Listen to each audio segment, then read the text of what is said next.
welcome back to the deep dive. If you're here, it's because you're looking past the daily noise, past the headlines and the simple charts. Right. You're hunting for the fundamental insights that actually really drive market cycles. And today, we're strapping in for a highly focused deep dive. We're going right into the structural evolution of the digital asset space. And specifically, we're going right under the hood of Bitcoin. Exactly. And this analysis isn't really about, where the Bitcoin price will be tomorrow or next week. Right. It's about understanding the foundational shift that is happening right now. We're looking at that critical transition, that move from a fragile post-capitulation recovery phase. Where everyone is still a bit scared. Exactly. To the onset of what looks like a truly sustained secular bull market. And that kind of transition, it has to be validated by real evidence. Fundamental healing, not just temporary price pumps. So our mission today is to move completely beyond that emotional sentiment. The fear and the euphoria. All of it. And instead, really try to understand the structural mechanics of the asset's holder base. Yeah. Who is actually in control of the supply? What is their collective conviction telling us? And we're not guessing. No. We are using quantitative on-chain data as our absolute objective map to answer these kinds of questions. We've got a pretty comprehensive framework to guide this exploration today. We're going to be leveraging some of the fundamental valuation tools, like realized capitalization, to really define the market's aggregate cost basis. Okay. We'll also use behavioral indicators, something like the spend output profit ratios or SOPR, to gauge the investor mindset. The psychology. It's the psychology, exactly. And then we'll zoom out with a macro cycle tool, the MVRV Z-Score, to locate where we are relative to historical extremes. It's a big picture. The big picture. And all of this data, it really coalesces around one central finding. There's this massive structural shift in ownership happening from, let's say, short-term speculators over to long-term conviction holders. And then there's the really interesting part. Yes. We're also going to integrate a discussion on liquidity constraints and the coiled spring that's inherent in the market's borrowed supply. This liability. It's a foundational element that could seriously accelerate the entire cycle. Okay, let's unpack that, this idea of a structural transformation. The core concept we really need to grasp here is that a successful market recovery isn't just a function of the spot price moving up. Not at all. I mean, you can have a 50% relief rally in the middle of a brutal bear market that, at the end of the day, just goes nowhere. We've all seen that happen. Right. So true, sustainable recovery, the kind that really underpins a multi-year cycle. Yeah. It's a structural evolution. It's about ownership dynamics. And the current on-chain data, it's indicating pretty strongly that Bitcoin has successfully navigated that traumatic capitulation phase. That moment of maximum pain. Maximum pain, the point where the market fully exhausts its supply for sellers. And now it seems we're firmly established in what analysts are calling the recovery dialogue. I like that phrase, recovery dialogue.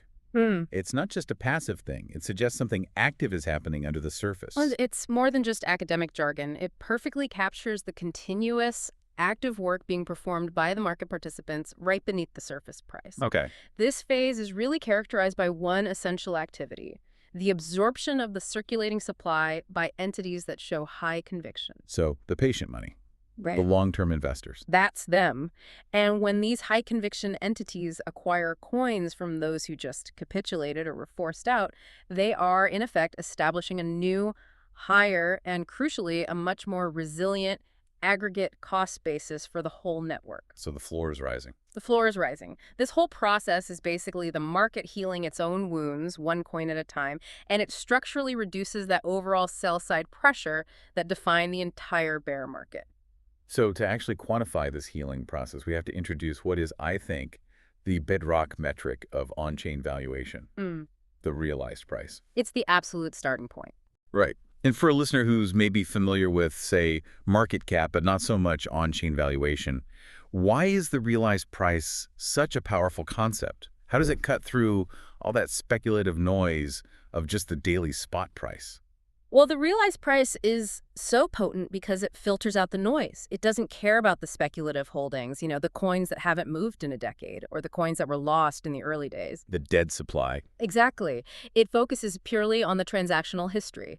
Conceptually, it's just the average price at which every single coin last moved on-chain. The last time it changed hands. The last time it had economic significance. When a coin moves, that price gets realized into the network's memory. It becomes the de facto purchase price for its current holder. Okay, so it's everyone's cost basis averaged out. That's the perfect way to put it. The realized price serves as the absolute definitive aggregate cost basis for the entire network of Bitcoin holders.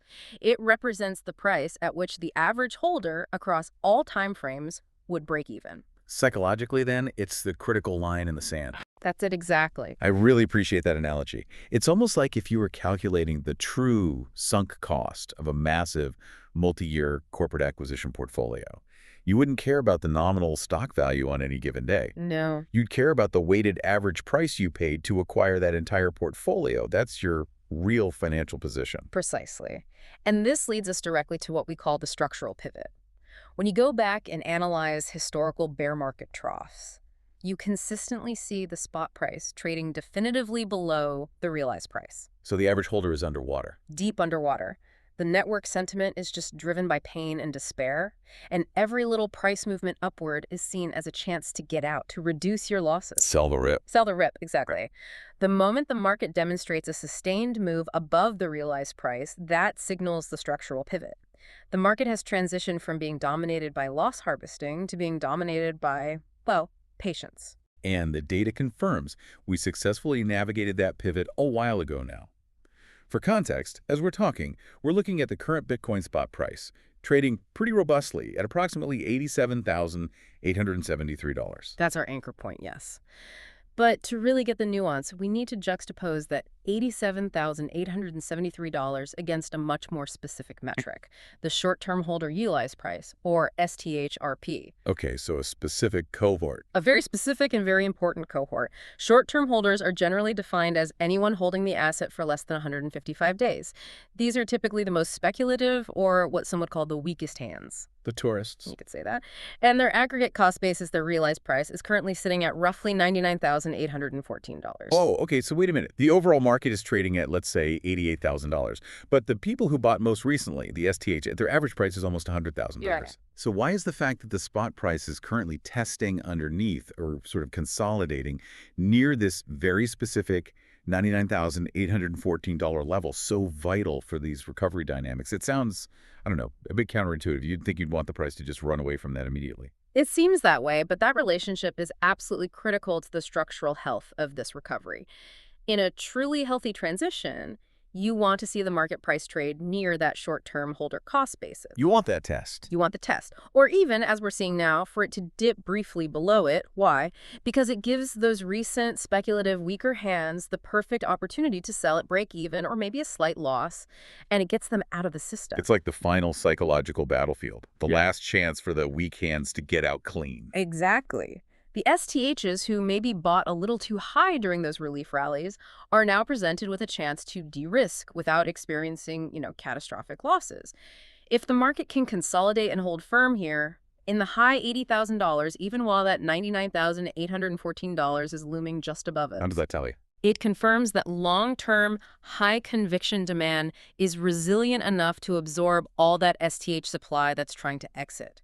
It means the supply absorption is successfully happening right at the new psychological pain threshold for speculators. And this whole shift, it fundamentally alters the psychological incentives for the rest of the network, doesn't it? Yeah. Particularly for the long-term holders, the LTHs. Completely. In the bear market, every little price increase was just an incentive for someone, somewhere, to sell, just to minimize their loss. Now, as the market trades consistently above that aggregate realized price, meaning the average holder across the board is in profit, the realized price itself just transforms. It completely changes its character. It stops being a calculation of pain and instead becomes an anchor of confidence.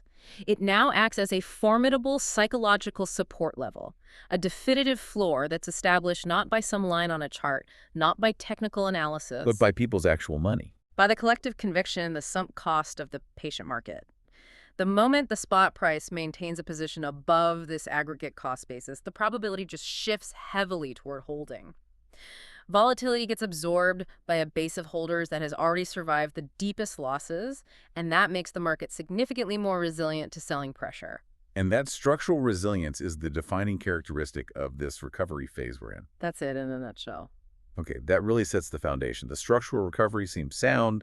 The supply absorption is happening at these critical price thresholds. Yeah. But now we need to zoom out a bit. How do we judge the current valuation of Bitcoin compared to its entire, 15-year history? Right, the macro view. Are we still early in the grand scheme of things, or are we, I don't know, secretly wandering into dangerous territory already? And this is where we bring in one of the most reliable macro cycle tools out there, the MVRV Z-Score. The MVRV Z-Score is designed specifically to answer that exact contextual question. Its whole purpose is to locate the current market valuation against those historical extremes. The deep, undervalued troughs and the euphoric, completely overextended cycle tops. It's a way to get your bearings. It's an effective way to filter out the noise of the nominal price, which, in an asset that's gone from pennies to tens of thousands of dollars is constantly shifting. You can't just look at the dollar value. Let's talk about the ratio itself for a second, because it links back directly to that whole concept of cost basis we just discussed. Absolutely. It's built right on top of it. The acronym MVRV, it stands for market value to realized value. So the MVRV ratio measures the market capitalization. Which is just the spot price times the circulating supply. Right. And it divides that by the realized capitalization, which, as we just established, is the network's aggregate cost basis. You could call it the fair value. Okay, so if the ratio is exactly 1.0, that means the market price equals the average cost basis.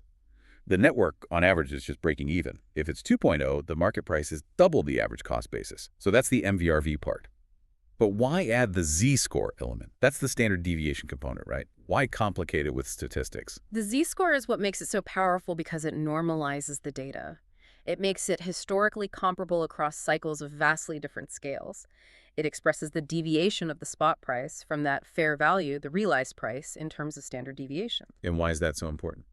Using standard deviation is crucial because it accounts for the mathematical distribution of prices over time. It's not just telling you the ratio, it's telling you how statistically unlikely the current valuation is. For instance, being, say, 3 standard deviations above the average MVRV means the market is operating in a zone it has only inhabited during a tiny short-lived percentage of its entire history. Which is a clear mathematical sign of overheating. A very clear sign. I like that.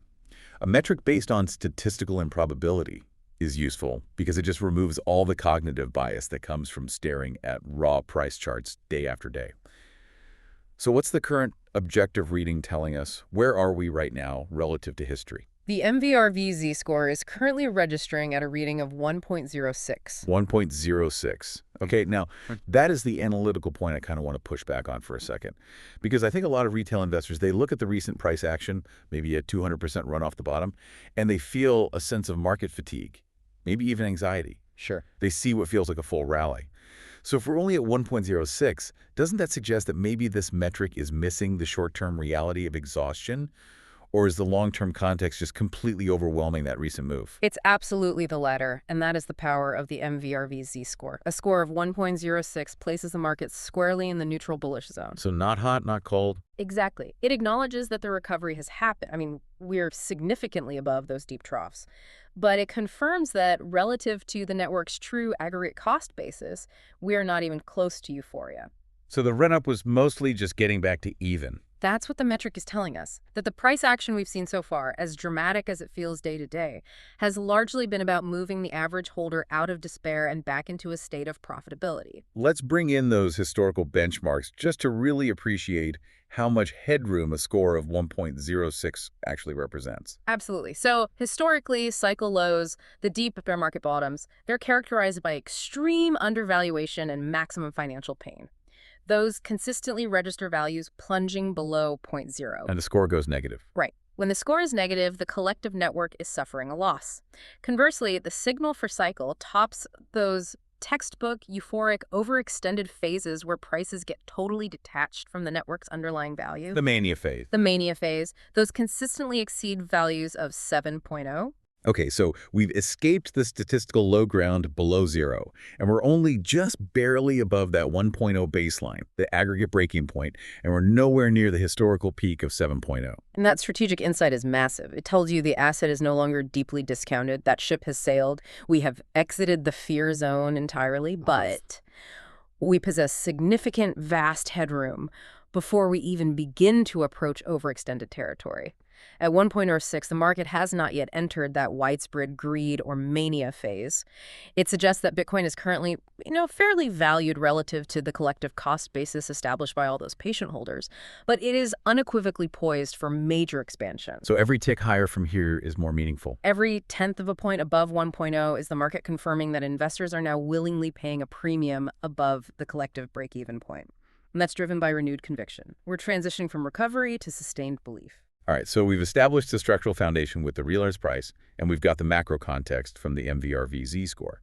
But, a healthy structure and favorable positioning don't guarantee future success if human behavior falters. That's the variable. It's always the variable. So we need to test the sustainability of this recovery by looking at what holders are actually doing when they move their assets. Are they panic selling into every rally? Are they taking profits at every little turn? For that behavioral check, we turn to the spend output profit ratio, or SOPR. SOPR is just a magnificent tool for gauging real-time investor psychology. It acts as a proxy for market sentiment by calculating the profit magnitude of coins that are moved on-chain. Okay, how does it do that? The mechanism is actually quite simple. It compares the current selling price of a coin to the price at which those exact same coins were last acquired. So it's a very precise measure of how much profit or loss is being realized in the very moment of a transaction. So the magic number is 1.0. It is. If SOPR is above 1.0, the average coin being moved is being sold for a profit. If it's below 1.0, it's being sold at a loss. So this 1.0 threshold becomes the sort of psychological zero line for the entire investor mindset. Exactly. And just to give you and the listener a sense of scale, if the SOPR reads 1.2, it means the average coin being moved on that day is realizing a 20% profit. That magnitude suggests, significant profit taking is happening. And on the other side? If the SOPR is, say, 0.8, it means the average coin moved is realizing a 20% loss. That reading would suggest despair, maybe capitulation. The behavior around that 1.0 threshold is what defines the entire market regime. So in a bear market? In a bear market, any relief rally is just aggressively sold into by weak hands who are trying to minimize their losses.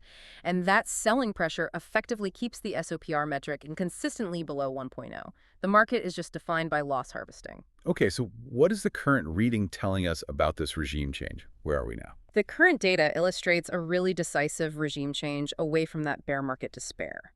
The SOPR metric is now actively oscillating right near the 1.0 threshold. Currently, it's reading at 0.9909. So just a hair under 1.0. A tiny fraction under, yes. But the overall trend confirms a major shift toward positive realization. And that proximity, -0.9909, that's what indicates resilience, right? It means the market is successfully absorbing any profit-taking volume without the price just collapsing back into deep loss territory. Absolutely. That resilience is the defining hallmark of this reaccumulation phase. When speculators try to lock in their gains, or even at 0.9909 when they just decide to sell right at their break-even point, that volume is being immediately met by demand from these patient accumulators. So the buyers are stepping in. They're stepping in and preventing that supply from overwhelming the market and causing a cascade sell-off, which is what defines a fragile rally. We're seeing a balanced absorption. And this absorption mechanism, it leads directly into what you call the buy the dip confirmation. I find this behavioral signal fascinating because it seems like the definitive proof that true underlying demand has returned in force. It is the behavioral blueprint of an early bull run. We call it the SOPR reset. What you want to see is during any minor price correction or dip, which are inevitable, they're healthy events in an uptrend. Of course. We need to see the SOPR retreat sharply, touch that 1.0 level, and then immediately bounce off of it. Okay, so what you're describing is the market collectively holding its breath. It's that moment where the price hits the average psychological break-even point for all the recent movers. If the market is healthy, what happens in that exact moment? The demand side demonstrates its conviction. That specific bounce off of 1.0 is profoundly significant because it confirms that the sell pressure effectively evaporates the second prices hit the average break-even point. It's a shift in motivation. It is. Investors who bought earlier are often willing to sell only if they can get their money back, and that removes their supply from the equation. But the moment their supply is exhausted, the underlying conviction buyers, those long-term accumulators, they step in immediately to prevent the price from dropping into loss territory, which would be below 1.0. So it's proof that the market floor is being robustly reinforced by real demand right at that psychological pivot point. Precisely. If, during a correction, SOPR were to dip significantly below 1.0 and just stay there, that would be a bad sign. It would signal that even patient money is being forced to sell at a loss, which suggests some kind of fundamental weakness. But that's not what we're seeing. No. The current oscillation near 1.0, coupled with that immediate bounce behavior during dips, confirms that the foundational strength is now on the demand side. The mentality is no longer get me out while I can, it's buy the temporary dip. Okay, let's unpack this next part because Yeah. this is where it gets really interesting for me. We've established that the fundamental structure is sound, and the holder behavior confirms we're in a pretty resilient recovery. Hmm. But now we need to analyze a counterintuitive aspect of this market. The underlying liabilities that, when they're triggered, could dramatically accelerate this entire move. Right. This is where we have to look at supply tightness and the actual structure of debt in the market. Before we dive into the debt structure, let's quickly frame the overall macro sentiment using another metric, the net unrealized profit loss, or NUPL. NUPL. This one gives us that high-altitude view. It really maps the journey from capitulation all the way through to euphoria. NUPL calculates the difference between market cap and realized cap, and then normalizes it against the market cap. So what does that actually tell us? It essentially tells us what percentage of the network's entire value is currently sitting as unrealized profit or loss. It's a pure sentiment gauge. Okay, so what's the current state of macro sentiment according to NUPL? Where are we on that journey? The NUPL is currently displayed at approximately 36%, or 0.36. This reading places the market firmly in the optimism-anxiety zone. Optimism/anxiety. I like that. It's a highly constructive reading. It tells us we have definitively exited the capitulation zone, that's where NUPL is negative, and we're past the hope zone, but we have not yet breached the belief or euphoria phases. Those typically see readings way above 0.50. So we're optimistic, but we're still cautious. Yeah. And that lingering sense of anxiety is actually very healthy for the early stages of a bull market, isn't it? Because it means there's still skepticism out there. A wall of worry to climb. Exactly. Skepticism that has not yet been fully washed out by pure, unadulterated greed. Correct. And we have to connect this moderate optimism to the underlying supply dynamics, because this is the setup for the squeeze. Coinciding with this shift in sentiment is a severe and a very persistent tightening of liquid supply. And this is a direct consequence of that recovery dialogue we talked about. It is. It's the conviction entities absorbing supply. The long-term holders, or LTHs, again, that's anyone holding for longer than 155 days, they are aggressively accumulating and just refusing to sell. And how significant is this accumulation? Are we talking about a small change? No, it's extremely significant. We're seeing a massive and growing total of 14.1 million BTC being held in long-term supply. 14.1 million. These coins have effectively been locked away with very high conviction. They've been removed from active circulation. That volume represents over 70% of the entire circulating supply, held by entities who have proven through the last bear market that they can weather extreme volatility. And of course, when 14.1 million units of supply are locked away like that, the unavoidable consequence is a dramatic shrinking of the free float. The liquid supply. Right, the liquid supply that is readily available for purchase on exchanges at any given moment. And this scarcity creates the perfect environment for a supply squeeze. It's simple economics. When demand returns, and it's being fueled by that rising optimism we see in the NUPL, it meets an incredibly thin order book. Not enough sellers. There are just not many sellers willing to part with their assets at current prices. So the underlying market mechanism must necessitate rapid price appreciation simply to unlock new supply from those patient LTHs. The price has to move high enough to finally entice an LTH to break their conviction and actually sell a coin. And this inherent illiquidity is what makes the final structural component, what you call the asymmetry of borrowed supply, so incredibly potent. Let's redefine short positions for a minute, not just as a simple bearish bet, but as a mandatory future purchase. That is the crucial analytical pivot you have to make. We must categorize short positions, the market's borrowed supply, as a debt obligation, a debt that is denominated in the asset itself and must be fulfilled. So when a party short sells, They borrow the asset, they sell it immediately, and they now owe the lender that asset back at some point in the future. They're just hoping to buy it back at a lower price to pocket the difference. so a spot sale is a completed transaction. A short sale is an uncompleted contract. It's a liability on the books. And this liability structure is what creates the bear trap hazard in an illiquid market like this. With LTHs locking away 14.1 million units of supply, the available free float for those short sellers to eventually repurchase is systematically dwindling day by day. Which creates a huge problem for them. This asymmetry is profoundly dangerous. The short sellers hold a debt that must be repaid in an asset that is becoming scarcer, structurally more expensive, and prone to sudden volatile price moves because of the supply squeeze. So the bears are essentially swimming against a foundational current of illiquidity. What happens when that price momentum finally triggers the trap? This is the core of the short squeeze warning.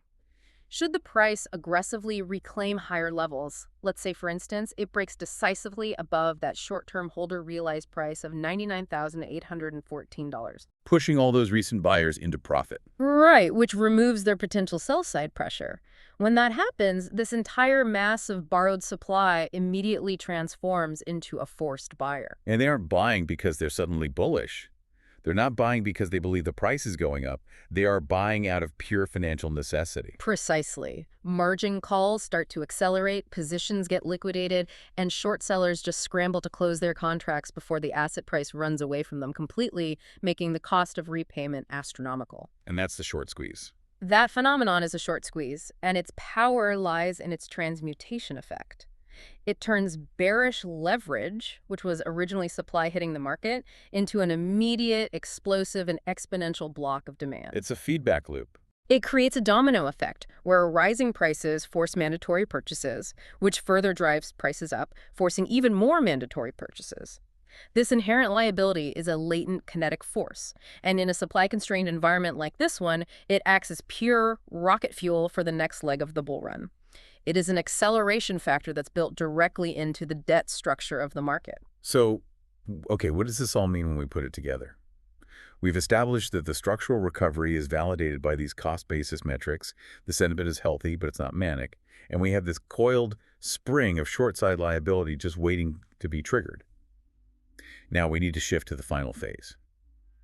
Identifying the specific anticipatory signals that are required to confirm the move from this, sound recovery phase to the official bull run. The final confirmations. Right, we need that technical validation, something beyond just the on-chain ownership transfer. To confirm the transition into the full expansion phase, we monitor indicators that measure two things: momentum and foundational network health.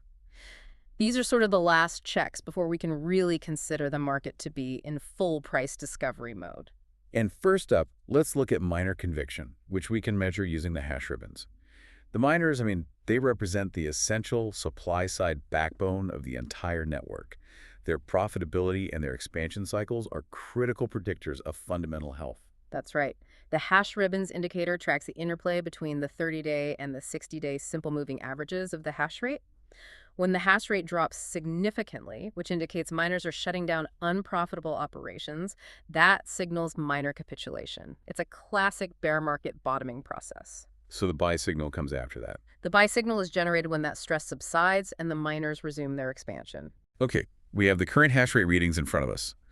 The 30-day SMA is at 1.05 E21, and the 60-day SMA is just slightly higher at 1.07 E21. So what is the analytical conclusion we can draw from the fact that the 30-day average is still lagging just slightly behind the 60-day average? It indicates that the miner expansion is still in the process of recovery. It's not fully confirmed yet. The definitive buy signal, the one that confirms the absolute end of miner capitulation and the start of a healthy new expansion, is the moment the 30-day SMA crosses decisively above the 60-day SMA. And what does that crossover tell us? That crossover tells us that the miners who, possess the deepest technical and operating cost knowledge of anyone in the ecosystem have resumed their expansion. They're back in accumulation mode. It confirms their long-term conviction and future profitability. So it's a very powerful, tangible validation from the supply side that the cycle has really turned. It is. We are close, but we are still waiting for that physical crossover to happen. And next, let's look at the speed of the current move using a classic momentum gauge, the Relative Strength Index, or RSI. What is this telling us about the market's capacity for acceleration from here? Well, the RSI, as you know, measures the magnitude of recent price changes to evaluate how quickly momentum is changing. Generally, it flags readings above 70 as being overbought and below 30 as oversold.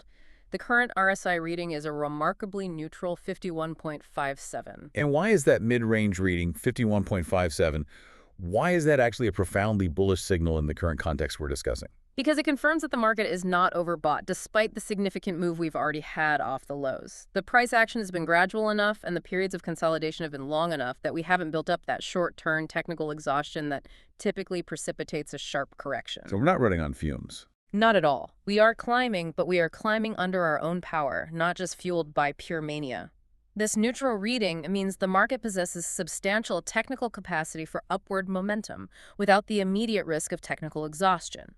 It gives the asset a clear, long runway for expansion and acceleration once those other structural signals confirm we're in the next phase. This has really been a true deep dive into the underlying mechanics of Bitcoin's market structure. Yeah. So let's try to synthesize the core findings for you. The data we've analyzed today, from realized valuation frameworks all the way to behavioral ratios, it all describes a market that is fundamentally healing. It is. And is moving structurally into a decisive pre-expansion phase. The central narrative here is that profound ownership migration. The weak hands, the ones who introduced all that fragility during the bear market, they have been decisively flushed out of the system. They're gone. They're gone.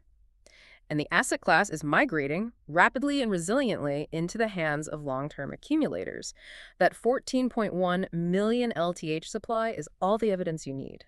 The overall market structure has fundamentally shifted from being fragile and vulnerable to external shocks, to being highly constructive and really resilient to sell-side pressure. And to successfully transition out of this constructive pre-expansion phase and really confirm the arrival of the official bull run, we have to monitor three critical confirmations above all others. These are the checkpoints for sustained growth. That's right. So first, you need the continued resilience of the SOPR metric right at that 1.0 support level. That tells you that demand is absorbing selling precisely at the psychological break-even point. Checkpoint 1. Second, you need the expansion of the MVRV Z-Score beyond the 1.0 to 2.0 range. That's the signal that the market is graduating from this neutral recovery and entering the sustained belief phase, validating that premium above the cost basis. And the third. And third is the continued upward trajectory of the NUPL into that belief zone. That's your macro sentiment indicator. And you want to see it moving towards conviction levels above 0.50. And finally, always remember that latent kinetic force we discussed back in Part 4, the inherent liability of borrowed supply. It acts as a coiled spring, wound incredibly tight just beneath the market. Yeah. Any significant upward volatility that starts to trigger margin calls risks, setting off a cascading repayment of debt. That's the short squeeze. And this is the one mechanism that could dramatically, rapidly, and non-linearly accelerate the transition into full price discovery. It could launch the market into a new cycle height, fueled by forced buyers. At an asymmetrical force, it changes the entire calculus of volatility dramatically. This liability is a foundational structural element, just waiting for the trigger moment. The infrastructure for expansion is now complete. The catalysts from here on out, they're behavioral and they're leveraged. Excellent. That's more than enough structural analysis to chew on for today. We'll see you next time.